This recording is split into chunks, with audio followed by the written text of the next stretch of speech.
चलिए आज हम इसके बारे में जानते हैं कि क्या साइन और कॉस और जो हमारा ये निर्देशांक होते हैं, क्या ये सब एक ही है? क्या हमें आज तक स्कूल में गलत पढ़ाया गया है कि ये अलग होते हैं? तो आज हम इसी को डिकोड करने वाले हैं कि साइन यानी कि ट्रिग्नोमेट्री और कोऑर्डिनेट्स में, ट्रिग्नोमेट्री एंड कोऑर्डिनेट्स में संबंध क्या है।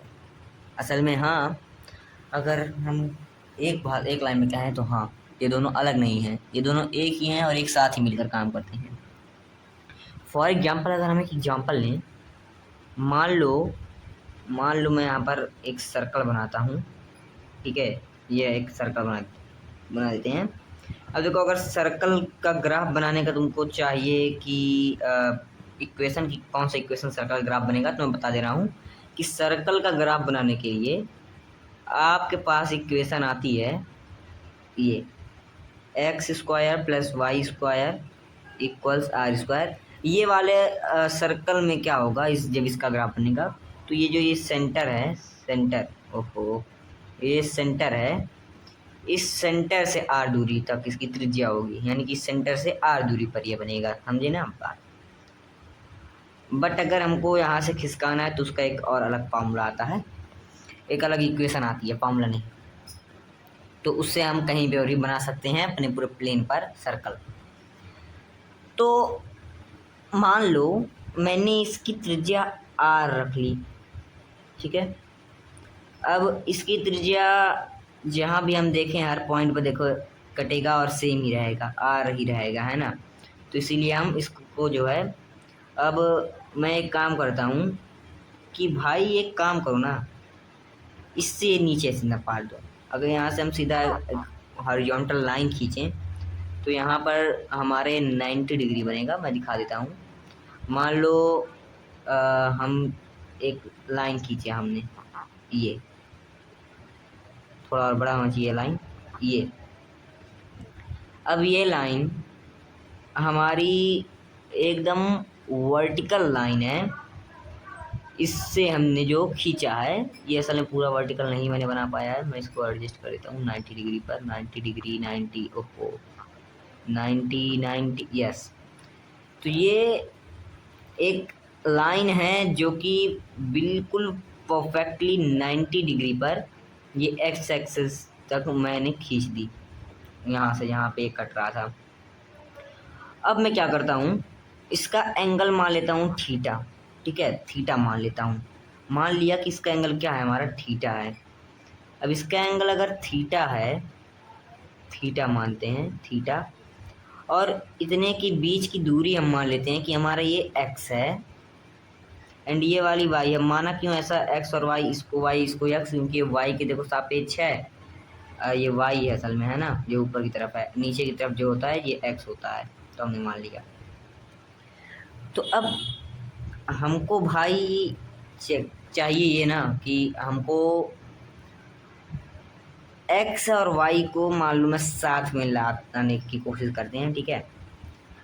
तो एक्स एंड वाई आना चाहिए, ऐसा ट्रिग्नोमेट्री लगाओ इस सर्कल पर, क्योंकि 90 डिग्री है, 90 डिग्री, तो इस पर ट्रिग्नोमेट्री तो बड़ी आसानी से कहेगी भाई यार तू तो पहले क्यों नहीं बताया, मैं तो यहाँ पर पहले से ही हूँ। तो अगर मैं साइन थीटा लगाता हूँ ना, साइन थीटा, तो हमारा क्या होता है, हमारा होता है लंब बटा कर्ण। लंब इसमें ये हो जाएगा, कर्ण ये हो जाएगा, आर तो आना ही आना चाहिए, एक बार ये आना चाहिए वाई, एक बार ये एक्स, और आर दोनों बार आना चाहिए, ये है, ठीक है। अब कहोगे ऐसा, मैं भी इसका एक फ़ायदा ही बताऊंगा, ये सिर्फ ट्रिग्नोमेट्री को कनेक्ट नहीं करता बल्कि और भी बहुत कुछ करता है। अब अगर मैं इसको थोड़ा सॉल्व करता हूँ तो हमको ये देखो, पहले इस तरह बटा 1 मार के हम ऐसे त्रियक गुणा कर लेते हैं, ठीक है, त्रियक गुणा बटा 1 मार के कर लिए त्रियक गुणा, इधर ऐसे बटा 1 मारा, इधर ऐसे त्रियक गुणा कर लिया। तो हमारे पास क्या बचेगा कि भाई R sine theta equals Y आ गया। ओहो, वाई कोऑर्डिनेट हमको पता चल गया क्या, पता चल गया क्या हमको वाई कोऑर्डिनेट, हाँ शायद पता चल गया हमको वाई कोऑर्डिनेट भाई। तो अब क्या करो ना, अब हम ऐसे ही एक्स को कर लेते हैं। तो हम अगर कॉस थीटा लगाएं, मैं मान लो लगा दे रहा हूँ कॉस थीटा, इसके इक्वल्स में होता है हमारा एक्स बटा आर हो जाएगा, क्योंकि आधार बटा कर्ण होता है, आधार तो हमारा ये है, कर्ण हमारा यही आर है, तो क्या होगा इसके अलावा कुछ नहीं, है ना। तो अब फिर से वही त्रिज्या गुणा वाला सिस्टम आ जाएगा, इधर ऐसे करो, त्रिज्या गुणा कर दो, एक का यक्स में होगा, आएगा यक्स, और इसका आ जाएगा आर कॉस थीटा। ओ हो, हमने अब तो एक्स को भी ज्ञात कर लिया। तो अब जब हमने एक्स को भी ज्ञात कर लिया तो हमारे पास अब ये समझ लो एक वो बन गया फॉर्मेट, एक्स और वाई दोनों हमारे पास है ना। यानी कि हम थीटा का मान रख के हम और आर का मान रख के सर्कल के किसी भी पॉइंट पे एक्स और वाई का मान याद कर सकते हैं। तो एक चीज़ सोचो मेरे भाई, एक चीज़ जानते हो क्या सोचो? वो चीज़ ये सोचो कि हमारा निर्देशांक क्या होता है। अगर हम थोड़ा बहुत भी निर्देशांक के बारे में जानते होंगे तो हमें तो इतना पता ही होगा कि निर्देशांक होता है एक्स कॉमा वाई के रूप में। एक्स कॉमा वाई के रूप में निर्देशांक हमारा होता है परिभाषित। तो एक्स हमको पता चल गया, वाई भी हमको पता चल गया। तो हर एक पॉइंट, अगर कोई सर्कल है उसका हर एक पॉइंट का निर्देशांक भी हमको साथ में पता चल गया, और ये भी पता चल गया कि कोऑर्डिनेट्स कैसे कनेक्टेड हैं हमारे ट्रिग्नोमेट्री से। क्योंकि अब तुम ही देख लो भाई कि यहाँ पर हमको एक्स भी पता चल गया, ठीक है। एक्स क्या है? एक्स हमारा है आर कॉस थीटा, वाई हमारा r sine theta, r sine theta. ये एक्स कॉमा वाई के रूप में हो गए। यानी कि हमको अब अगर हमको सर्कल का कोई भी पॉइंट पता करना है तो बस थीटा की वैल्यू डालो और रेडियस की वैल्यू डालो, वो पॉइंट हमको मिल जाएगा। तो यहाँ पर देखो ये हमारा कोऑर्डिनेट्स, एंड ये भी समझ में हमारा कोऑर्डिनेट ही है, लेकिन ये किसके फॉर्म में है? ये कोऑर्डिनेट हमारा ट्रिग्नोमेट्री के फॉर्म में है। यानी कि ट्रिग्नोमेट्री एंड कोऑर्डिनेट आपस में कनेक्टेड है। ये वाला कोऑर्डिनेट देखो कैसे ट्रिग्नोमेट्री के फॉर्म में बदल गया, और हमको एक एडवांटेज भी देके चल गया कि भाई एक्स और वाई की मान तुम ज्ञात कर सकते हो, किसी भी बिंदु का तुम निर्देशांक ज्ञात कर सकते हो। उस बिंदु को बिना ज्ञात किए बस तुमको आर ज्ञात होना चाहिए और थीटा ज्ञात होना चाहिए। मतलब मान लो, मैं बना के बता देता हूँ, मतलब मान लो भाई कि ये एक हमारे पास ये प्लेन है, ठीक, ये हमारा है एक्स प्लेन, ये हमारा है वाई प्लेन, एंड अब मैं यहाँ पे एक बना देता हूँ, मान लो सर्कल, ठीक है, जो कि हमारा बीचों बीच में भी ना हो, फिर भी ये चीज़ काम करेगा। बस हमें सेंटर इसका पता होना चाहिए, सेंटर नहीं सॉरी रेडियस।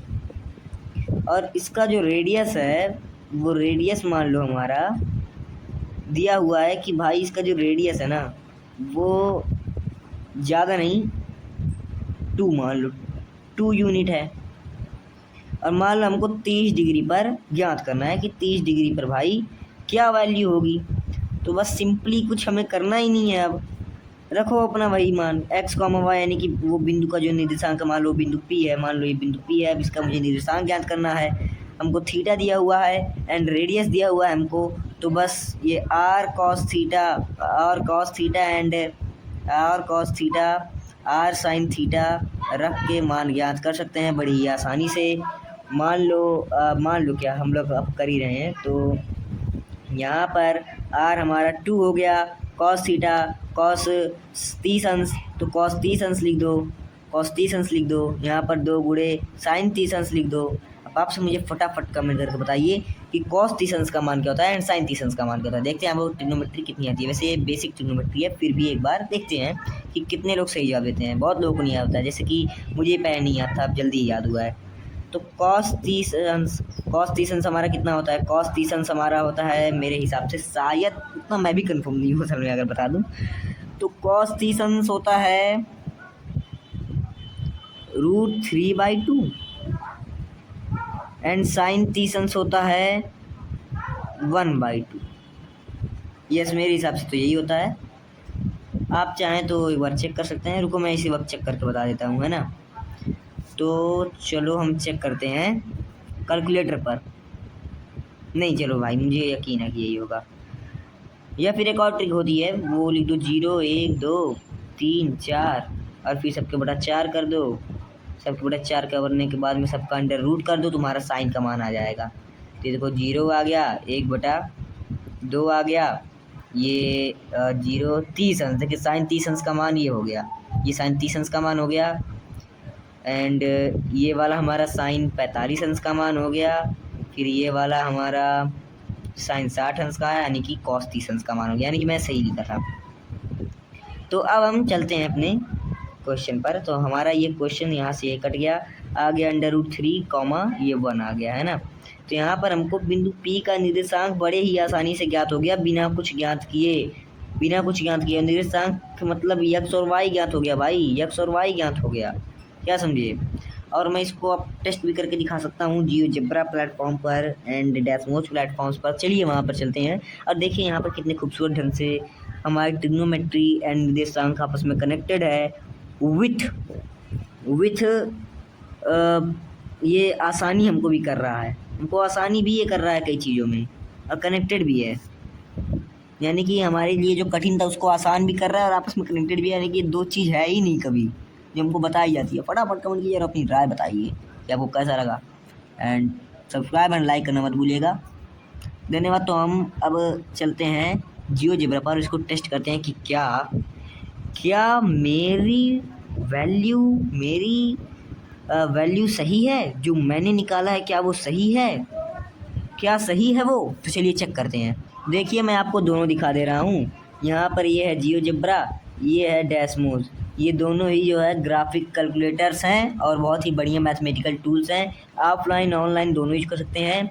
आप अगर ऐप डाउनलोड करके ऑफलाइन यूज करते हैं, अगर आपके पास डाटा की कमी है तो थोड़े बहुत फीचर्स कम देखने को मिल सकते हैं, लेकिन अगर आप वेब बेस कर रहे हैं तो बहुत ज़्यादा फीचर्स मिलेंगे आपको देखने को।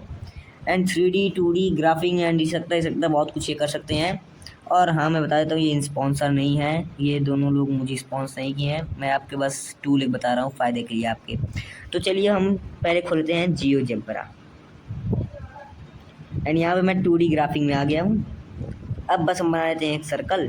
तो मैंने क्या बताई थी इक्वेशन, x² + y² = r²। तो हमारा 2 यूनिट का बनाना है उसका रेडियस, तो 4 लिख दो क्योंकि 2 का स्क्वायर 4 होता है। अब देखो यहाँ पर टूल्स भी आते हैं, यहाँ पे मैं सेटिंग्स में जाके इसमें बहुत कुछ कर सकता हूँ, जैसे कि मैं स्टाइल में जाकर इसका कलर भी चेंज कर सकता हूँ। देखो ये कलर चेंज हो गया। अब मुझे इस पर 60 डिग्री करना है ना, तो यहाँ पर मैं टूल्स में जाता हूँ, इसको थोड़ा जूम करता हूँ। अब मैं यहाँ पर क्या करता हूँ भाई कि हमको चाहिए 60 डिग्री है ना, तो 60 डिग्री, एक सेकंड रुक जाओ। हाँ ये हमको अब 64 ओके। तो देखो ये अपनी जगह से ही हिल जा रहा है, पता नहीं क्या हुआ है, बस ये हिलना ही चाहिए। देखो इतना चीज़ हिल जा रहा है अपनी जगह से ही है ना, एक सेकंड। हाँ अब किया जाए, तो अभी भी नहीं सही हुआ, उसको छोड़ो हम लोग अपना काम करते हैं, वो चाहे जैसे हो। तो हमको अब 60 डिग्री चाहिए, तो सबसे पहले बना लेते हैं हम एक अपना, पहले पॉइंट रख देते हैं ना, पॉइंट रख देते हैं। वैसे तो 60 डिग्री में बहुत मुश्किल होगी, लेकिन अपना पॉइंट रख के और 60 डिग्री बना के हम चेक कर सकते हैं कि क्या मेरा पॉइंट सही है, उसी एंगल पर है, ये कुछ इस जगह पर आ रहा है। अब मैं जाता हूँ टूल्स में, यहाँ पे देखो नीचे आओगे ना, ये थोड़ा इसमें एरर हो गया है कुछ, अब वैसे नहीं आएगा। ये देखो हिल रहे हैं अपनी ये जगह से ना, ये चीज़ फिक्स है नीचे वाला, पता नहीं क्यों गलती से वो हो गया कहीं एरर, वो ठीक हो जाएगा। ये देखो पॉलिनोमियल्स पे मैं पॉलीगन्स पे टच करूँगा, एक पॉइंट ये लेता हूँ, एक पॉइंट ये लेता हूँ, एक पॉइंट, ओहो गलती हो गया, एक पॉइंट ये, एक पॉइंट ये, एक पॉइंट ये, एंड इसके नीचे एक ले लेते हैं, ठीक है। ये हमारा बन गया पॉलीगन सॉरी। अब यहाँ पे हमें एंगल जानना है, बाहर का देखो, बाहर का एंगल इसने बता दिया, मुझे अंदर का जानना है ना। वैसे बाहर से भी काम हो जाएगा। देखो अंदर का एंगल कितना बता रहा है, 30 डिग्री बता रहा है अंदर का एंगल कितना बता रहा है मेरे भाई, 30 डिग्री बता रहा है। और देखो अगर तुम्हें याद ना हो तो हमने जो बनाया था वो 30 डिग्री एंगल पर ही इस वाले पॉइंट की जो सर्कल पर बिलोंग करता है, यानी कि ये सर्कल का पॉइंट है, उसकी हमने क्या चेक की थी, निर्देशांक चेक किया था। और फिर उस निर्देशांक को हमने रख के जब टेस्ट किया कि क्या वही वैल्यू हमको मिलती है 30 डिग्री ही, तो वही मिली। एंड यहाँ पर ये 2 यूनिट सर्कल भी है, यहाँ पर दे सकते हो, यहाँ पर इधर भी 2 रेडियस है, इधर भी 2 रेडियस है, तो यानी कि ये सही है। अब मैं आपको डेस्मोज भी दिखाना चाहूँगा, बहुत ही बढ़िया टूल है वो, चलिए उस पर चलते हैं। तो डेस्मोज खुल रहा है हमारा। अब देखो इसमें एक अमेजिंग चीज़ मिलती है जो कि हमें यूट्यूब पर भी बहुत दिखाया जाता है, वो कहते हैं और साउंड ऑफ मैथ या फिर म्यूजिक ऑफ मैथ, है ना, वॉइस ऑफ मैथ भी कई लोग बोल के शॉर्ट्स में डालते हैं, वो असल में यहाँ पे मिलता है आपको। जैसे कि आप कोई भी अगर इक्वेशन यहाँ पर लिख रहे हैं, मान लो ये लिख देता हूँ मैं, ठीक है। तो ये जो ये वाला बटन है, ये वाला, इस वाले बटन पे जाके आप उस ग्राफ का आवाज सुन सकते हैं कि उसकी वॉइस कैसी है, और सबकी वॉइस यूनिक होती है, हर एक ग्राफ की अपनी अलग वॉइस होती है। यहाँ पर मैं जाता हूँ एंड हियर करता हूँ, आप भी हियर कीजिए साथ में।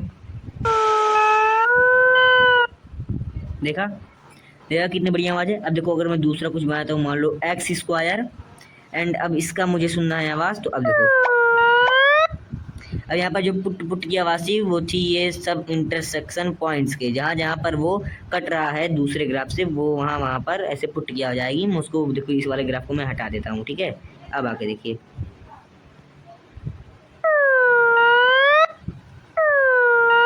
देखा ना। अब इसको मैं मान लो छोटा कर दूं, तो ये देखो ये हमारा एक्सेस बढ़ रहा है, यहाँ पर 205 तक आ गया। अब देखते हैं इसकी आवाज़, अब तो बहुत ज़्यादा पतला हो गया है, ये बहुत स्पीड से गया है। स्पीड से क्यों गया, स्पीड से नहीं जाएगा तो उसको आने बहुत ज़्यादा टाइम लग जाएगा। वैसे हम इसकी स्पीड भी कंट्रोल कर सकते हैं, सबकी अलग वॉइस होती है। अब मान लो मैं साइन एक्स के ग्राफ बनाता हूँ और उसका आवाज़ सुनाता हूँ। अब कहोगे क्या क्या जियोजेब्रा में ये सुनने वाला टूल नहीं मिलेगा? नहीं, सुनने वाला टूल जियोजेब्रा में नहीं मिलता है। तो देखो इसकी आवाज़ एक बार,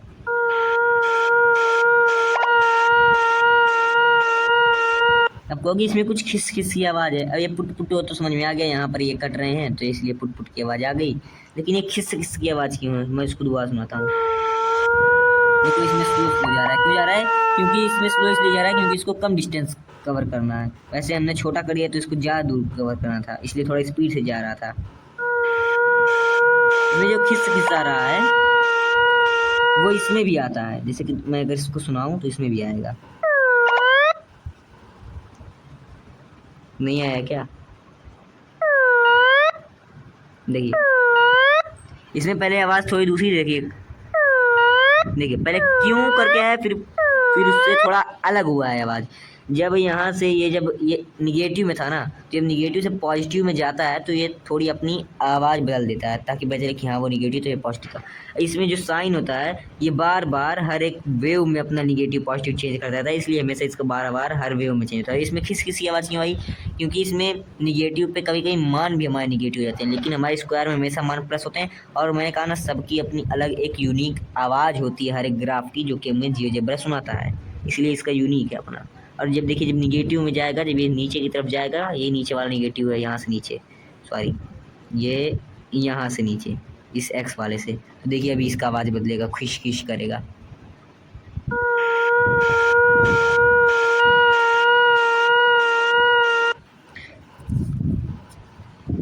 अब देखो निगेटिव वाले में आवाज़ अलग थी और खिस खिस कर रहे थे, निगेटिव वाले में भी जो निगेटिव आ रहा था, और पॉजिटिव वाले में भी आवाज़ अलग है। लेकिन पॉजिटिव वाले में अगर वैल्यू निगेटिव आ रही है तो वहाँ पर भी खिस खिस कर रहा है। पॉजिटिव वाला निगेटिव वाले की आवाज़ अलग है, लेकिन पॉजिटिव में भी जो निगेटिव आ रहा है उसमें भी खिस खिस हो रहा है। बहुत ही सुंदर ये टूल है, आप इससे बहुत कुछ कर सकते हैं। साउंड ऑफ मैथ, और आप या फिर बोल सकते हैं मैथ की आवाज़ कैसी है, मैथ आवाज़ कैसा करता है, कुछ भी बोल सकते हैं। मतलब मोड ऑफ एक्स का मैं करता हूँ, मोड ऑफ एक्स का स्क्वायर कर दूँ क्या? नहीं, एक्स का ही रहने दो, या फिर साइन एक्स कर दिए, साइन एक्स, हाँ मोड ऑफ साइन एक्स ना भाई, ऐसे बहुत ही मस्त इसका शेप बनता है, ऐसे ऐसे बनता है। अब कहोगे ऐसे ऐसे क्यों बनता है? क्योंकि होता ये है ना कि ये वाला जो नीचे वाला है वो भी जब मोड किया जाता है तो ये पलट कर ऊपर आ जाता है। मोड में हमेशा क्योंकि पॉजिटिव चीज़ें ही ली जाती हैं, निगेटिव को भी पॉजिटिव बना दिया जाता है जबरदस्ती। देखो ऊपर आ गया, देखो यही है हमारा। आवाज़ सुनो, आवाज़।